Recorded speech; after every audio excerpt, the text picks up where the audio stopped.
Hi guys, I'm still at Trailguide to the Body. Proceeding to page 164. I'm going to be reading extensor retinaculum. Please look at the image here, where the therapist is trying to palpate the extensor retinaculum in the palmar view. Okay, keep in mind palmar view, dorsal view. Okay, so you're gonna ask your partner to extend her fingers and wrist.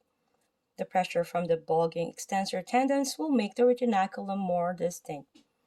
So you're going to locate the head of the ulna and the stellate process of the radius. You're going to palpate just distal to these landmarks by sliding across the transverse fibers of the thin retinaculum. So you're going to confirm by asking yourself, are you distal to the head of the ulna and the stellate process of the radius?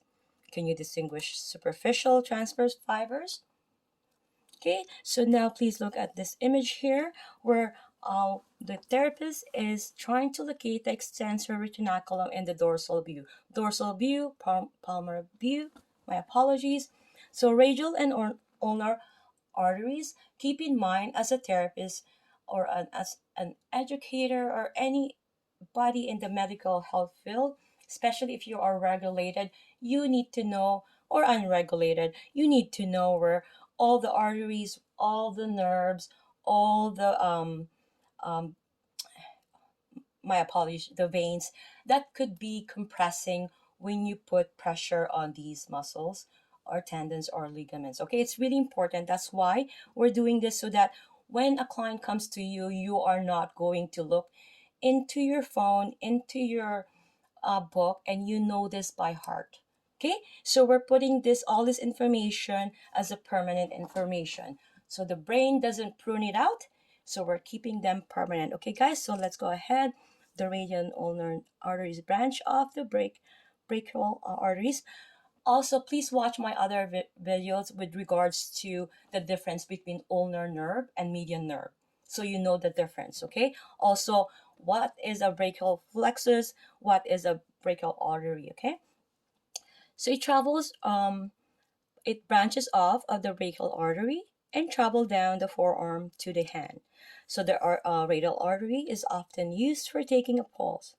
It is still detectable on the anterior wrist between the tendon of the flexor carpi radialis and the shaft of the radius. So the ulnar artery is found proximal to the pisiform and medial to the palmaris longus tendon. Its pulse may not be as easily accessible as the radial pulse. Okay, so keep that in mind. Okay, the radial pulse is so easily, so you need to try it again. You have to keep on trying until you get the pulse. Okay, so you're gonna ask the client. The therapist will be locating the radial pulse by placing two finger pads on the flexor side of the wrist. You're gonna move laterally and gently press to feel the pulse. Locate the ulnar pulse by moving your finger pads to the medial side of the flexor surface. As you can see here in this image here, that the therapist is feeling the pulse of the ulnar artery. Okay, that is the longus tendon. Okay, and here the therapist is feeling the pulse for the radial artery. So we know that the ulnar side is on the medial side, the radial side is on the lateral side, okay? Regardless of the position, if it's posterior or anterior, where the thumb is, right? That is the radial, where the little pinky is the ulnar. Okay, so I'll see you guys in the next video.